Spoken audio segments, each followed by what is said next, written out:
Şimdi malum olduğu üzere Türkiye'de enflasyonun gitgide artışı kira fiyatlarını bayağı bir yükseltmişti.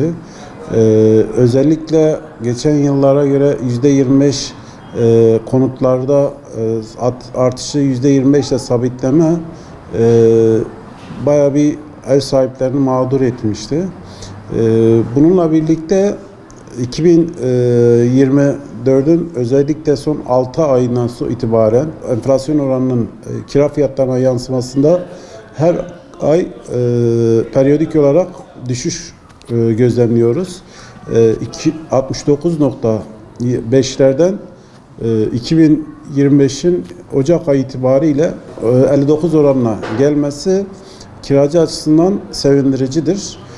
Ama yine de geçen senenin kira fiyatlarıyla bu seneye yansıtılırsa gerçekten bu artış ev sahiplerini sevindirirken kiracıları bayağı bir üzmektedir.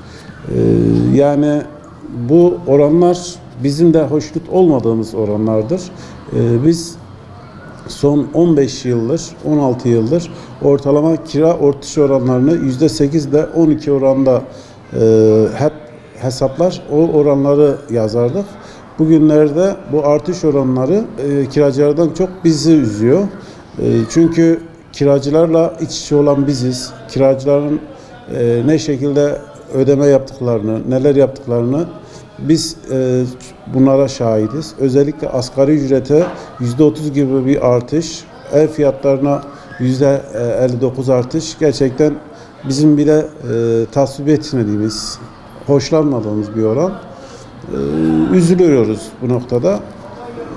En kısa sürede inşallah enflasyon tekrar tek haneli oranlara geldiği takdirde eminim ki hem biz hem de kiracılar bunlara ilk sevineceklerden biri olacağız. Genel anlamda piyasa değeri enflasyon oranına göre artmakta. Bu enflasyon oranları çekirdek enflasyonu dediğimiz alt segmentteki oranla artmakta. Biz bunu genelde tutuyoruz. Ayrıca TÜİK verilerini de son dediğim gibi 7-8 aydır devletin belirlemiş olduğu bu oranlarla o şekilde devam etmeye çalışıyoruz. Daha önce dediğimiz gibi sadece konut oranlarında %25 sabitlenmişti. İş yerlerinde bu oran TÜİK'in verilerine göre artış oranı biz yapıyorduk.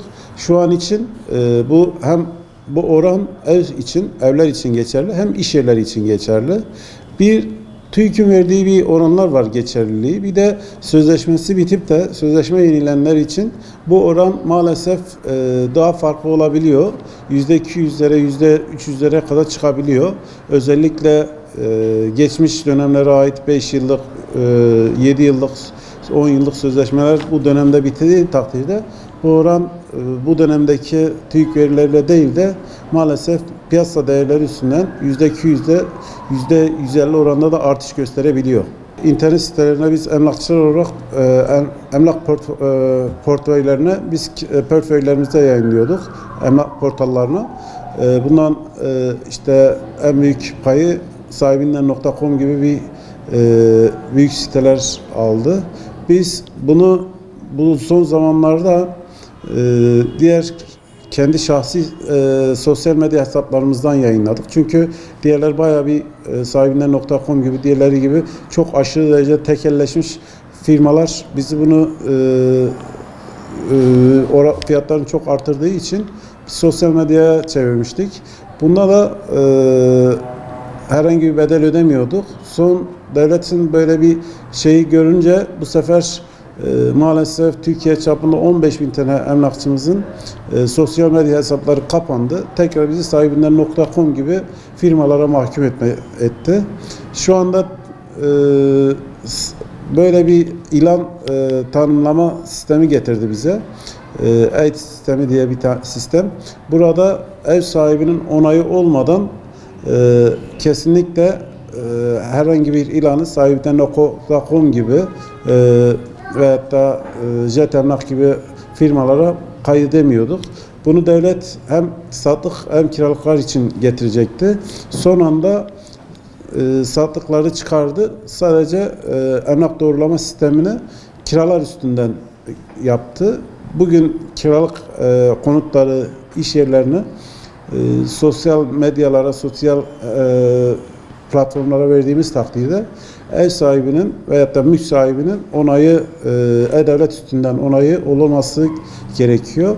Onayı olmadan kesinlikle ilan veremiyoruz. Emlak doğrulama sistemi veremiyoruz. Ev almada sıkıntı yok. Yine biz ilanları girebiliyoruz. Herhangi bir ev sahibini doğrulamadan. Onlar şu an için ertelendi. Sadece kiralamalarda bunu görebiliyorsunuz. Biz yine herhangi bir kiracılar açısından bir sıkıntı yok. İstediği zaman istediği ilanları sosyal medyadan, emlak portallarından görebilir. Buralardan tercihini yapabilir. Bu aslında en çok alıcı ve kiracıları daha çok yapıyor.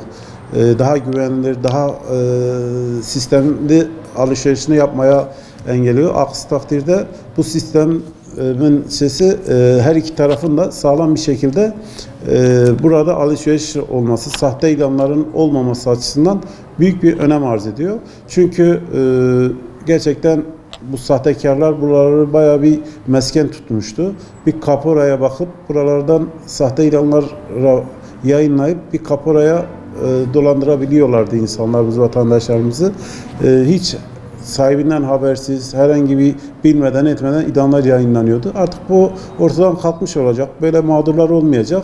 Dolayısıyla ev sahibi bildiği, tanıdığı, güvendiği emlakçıya verecek. Emlakçı da bunu emlak portallarında, sosyal medya hesaplarında yayınlayarak bunun artık gerçekliği artık alıcı tarafından kesinlikle doğrulanmış görecek ve alacak malını.